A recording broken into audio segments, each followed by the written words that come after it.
तो ना इधर ना उधर, सीधे मुद्दे पर नजर। और क्या है आज की खबर, आप देखना शुरू कर चुके हैं न्यूज़ 18 आपके पुनीत के साथ, और मेरे साथ मेरी सहयोगी मनु मौजूद हैं। और आज हम बात करने वाले हैं दिल्ली की। जी हाँ, दिल्ली में सरकार का गठन हो गया, मुख्यमंत्री ने शपथ ले ली, मंत्रियों ने भी शपथ ले ली, मंत्रियों के विभागों का बंटवारा भी हो गया।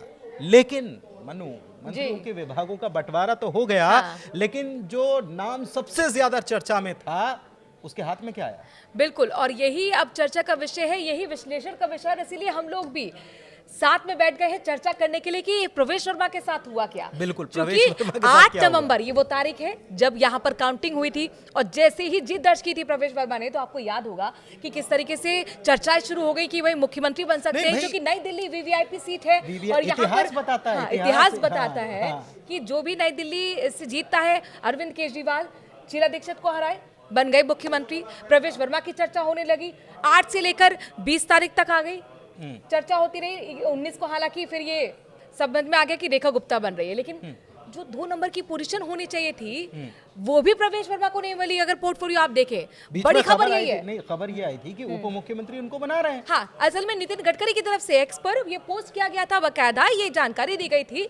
और जैसे ही हम लोगों ने भी फ्लैश की, उसके बाद पता लगा कि नितिन गडकरी ने भी वो डिलीट कर दिया है पोस्ट। और उसके बाद जाहिर तौर पर ये पीछे की चीजें समझ में आती हैं, बीजेपी के अंदर खाने क्या चल रहा है। लेकिन कुल मिलाकर डिप्टी सीएम का भी पद नहीं मिला, और पोर्टफोलियो में भी, जिसे मलाईदार कहते हैं ना पोर्टफोलियो, कि एक अच्छा पोर्टफोलियो जिससे आपको समझ में आता है कि हाँ इस मंत्री की इतनी साख है, प्रवेश वर्मा वहां पर भी नहीं रहे। प्रवेश वर्मा कुल मिलाकर पीडब्ल्यूडी ने मिला है। और जरा पोर्टफोलियो के बारे में हाँ, मैं वही बता रहा हूँ कि मंत्रियों के विभागों का जो दिल्ली में बंटवारा हुआ है, देखिए सीएम रेखा गुप्ता के पास वित्त विभाग से सबसे ज्यादा पैसा इंपॉर्टेंट होता है। बिल्कुल, और वित्त विभाग रेखा गुप्ता के पास है। प्रवेश वर्मा को पीडब्ल्यूडी और जल मंत्रालय का जिम्मा दिया गया है, लेकिन आशीष सूद जो हैं उनको गृह भी दिया गया, ऊर्जा भी दिया है, और शहरी विकास मंत्रालय, यानी दूसरे नंबर पर आशीष सूद आ गए हैं। बिल्कुल, आशीष सूद का नाम चर्चा में नहीं था, मैं आपको बता दूं, कल सुबह से चर्चा में आया है। कल सुबह से चर्चा में आया, और उसके बाद पावर भी मिलती जा रही है।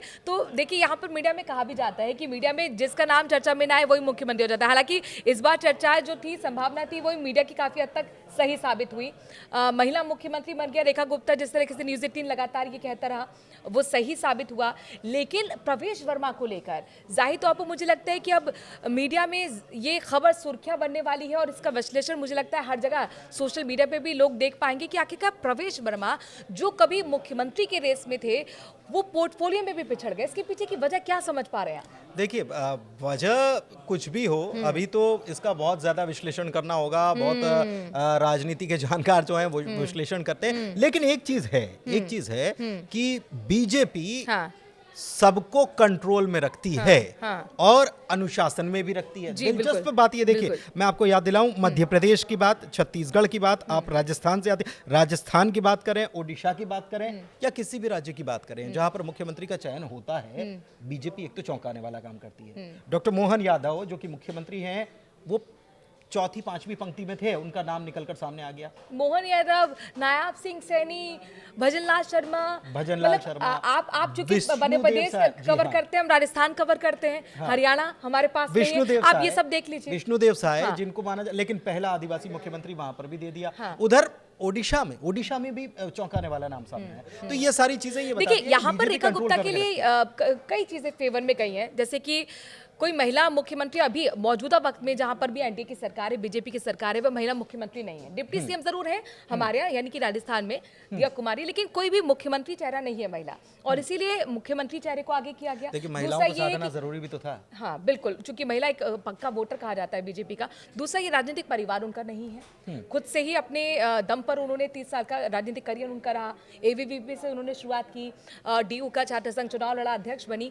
तो यानी कुल मिलाकर जो एक आरोप लगता है ना कि राजनीतिक परिवार के लोगों को आगे बढ़ाना चाहिए, नहीं बढ़ाना चाहिए, क्योंकि इसको लेकर तो कांग्रेस पर ही हमलावर रही है बीजेपी। जैसे में फिर कहीं ना कहीं इस फैक्टर को भी समझना था, और फिर वापस घूम के वापस वहीं पर आते हैं जहां से बात शुरू कर रहे थे। शायद मुझे लगता है प्रवेश वर्मा को लेकर भी कहीं ना कहीं, चूंकि उनके जो पिता थे, एक राजनीतिक उनका रसूख था, परिवार से आते थे, पूर्व मुख्यमंत्री साहिब सिंह वर्मा के बेटे हैं। तो यानी कुल मिलाकर पोर्टफोलियो में मुझे भी ऐसा ऐसा लगता है यहाँ पर, अगर जहाँ तक विश्लेषण किया जाए, कि कहीं ना कहीं इन चीज़ों का भी ख्याल रखा गया है। यही देखिए, बीजेपी क्या कहती है, अगर प्रवेश वर्मा को बना देते तो एक तो ये टैगिंग हो जाती कहीं ना कहीं, हालांकि बहुत लंबा एक अंतराल बीत चुका है। परिवारवाद तो परिवारवाद से तो परिवारवाद एक बहुत बड़ा दूर- फैक्टर रहा हाँ, है जिसपे बीजेपी हमेशा कांग्रेस पर हमलावर रही है, और मुख्य चाहे प्रधानमंत्री किसी भी मंच पर हो, किसी भी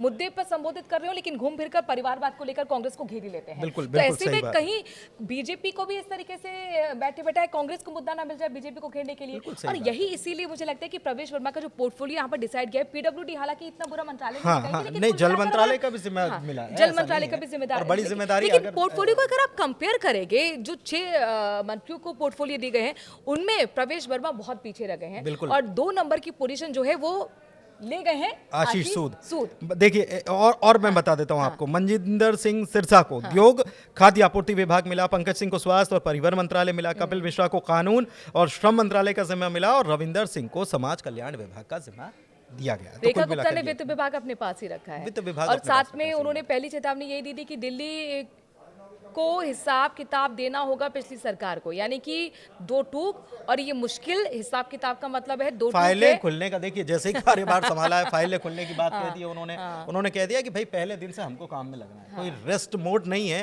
कोई नहीं, लेकिन ऐसा पिछली नहीं है सरकार कि के लिए चेतावनी, यानी मुश्किल है अरविंद केजरीवाल के लिए। बिल्कुल अरविंद केजरीवाल के लिए मुश्किल है, लेकिन इस बीच बीजेपी के अंदर खाने ये देखना होगा कि प्रवेश वर्मा को जो जितनी अहमियत चाहिए थी, जितनी उम्मीद शायद वो कर रहे होंगे, हाँ, उम्मीद वो ये कर रहे सही शब्द होंगे है, हाँ। कि मुझे इसका, मैं ये जो बड़ी जीत मिली है इसका प्रतिसाद, हर कार्यकर्ता की उम्मीद होती है कि उसे कुछ न कुछ जाहिर हासिल तौर पर बड़ी जीत थी, अरविंद केजरीवाल को हराया था, बिल्कुल वो सही चेहरा बात थे मुख्यमंत्री के, है। बिल्कुल, और जो कुल मिलाकर यहाँ 12 से 13 साल शासन करके गए हैं। लेकिन परंपरा को जो निभाए हाँ। वो तो बीजेपी नहीं है। बीजेपी परंपराओं से अलग होकर काम करती है, हर बार चौंकाने का काम करती है, और इस बार चौथी दिल्ली को महिला मुख्यमंत्री के तौर पर रेखा गुप्ता मिल चुकी हैं। तो ये कुल मिलाकर अभी तक का एनालिसिस है। अब हालांकि देखिए, अब इंतजार करना होगा कि प्रवेश वर्मा का इस पे क्या कुछ बयान आएगा, जिस तरह से पोर्टफोलियो का कल बंटवारा उनकी बॉडी किया गया। लैंग्वेज क्या कह रही थी?